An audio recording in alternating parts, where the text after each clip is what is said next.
Have you been feeling stuck, like maybe emotionally, maybe at your work, maybe in a relationship? It could feel like a hamster wheel going in slow-mo. It could feel like you're trying to run through quicksand. So you've probably taken some sort of emotion into your physical body. I very much believe in the premise that your biology is your biography. So it's kind of another energetic way to look at body language if you're a Little Mermaid fan. So the thing is we can take emotions into our physical body and they can manifest as physical symptoms. For instance, there was a woman, she was older and she had gotten into a car accident and this man had hit her and she had like bashed her knee. So her patella, the bone in her knee, was fissured, it was cracked. So it took a while to heal, and then when it healed, the pain was still there because she had not let go of the fact that this man had like physically hurt her. So since she hadn't forgiven him, she took that emotion into her body. So maybe there's something that you were holding on to, like someone that wronged you, or like something that your parents did or your spouse did, because we tend to hold people that we love to higher standards than we do like our friends. We don't see eye to eye with them, but we don't love them any less. So depending on the title, some people get like a different set of expectations, which is a whole nother enchilada.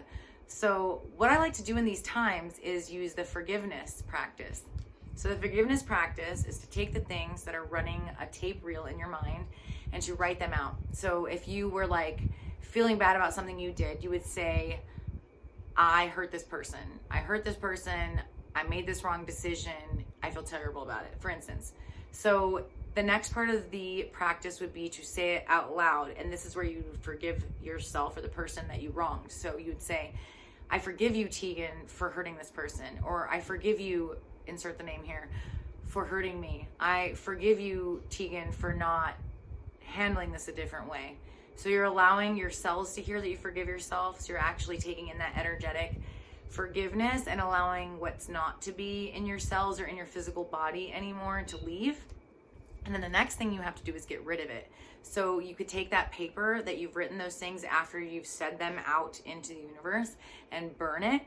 So some people are kind of fire averse, and I'll tell you a funny story about the first time I tried to burn my forgiveness paper a little bit later. But you can also rip it into little tiny pieces and then burn it, or rip it into tiny pieces. Some people like bury it. Some people like throw it into water. Like there's many different ways you can get rid of it. So whatever feels right with your spirit. It doesn't necessarily have to be what I say, but fire, right? So I'm a fire sign and I'm not deathly afraid of fire, but I don't feel very comfortable sometimes. So the first time I made my forgiveness list, and it was very long, I wrote all my stuff down. I was like, I forgive you, Teagan. I forgive you, this person, all these things, all the way down to the end of the list. And then I set this thing on fire. And I live in Arizona. It's very dry here. There's burn bans. I had no idea. And it goes, whoosh, and it just ignites like a phoenix. It was crazy. And I thought I was going to set my porch on fire, even though there's really nothing to burn but maybe my hair and my shirt and like, who knows, like my chair that's next to me.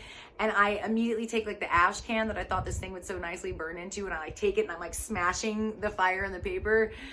It was so scary. So be aware of your surroundings when you do this. Be mindful, like maybe that was something that really needed to leave my body really fast. I don't know. It was very scary, but I made it, so you will too.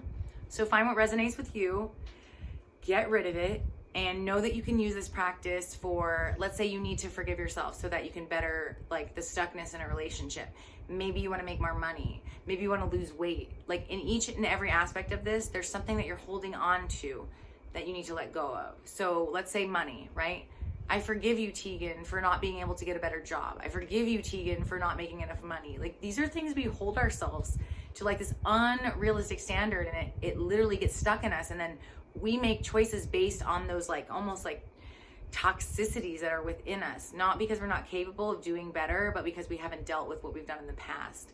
So if it was pertaining to weight loss, for instance, I love the premise that Denise Duffield Thomas mentions in her book, Lucky Bitch. I will totally link that in the bottom because that's kind of where this forgiveness premise comes from.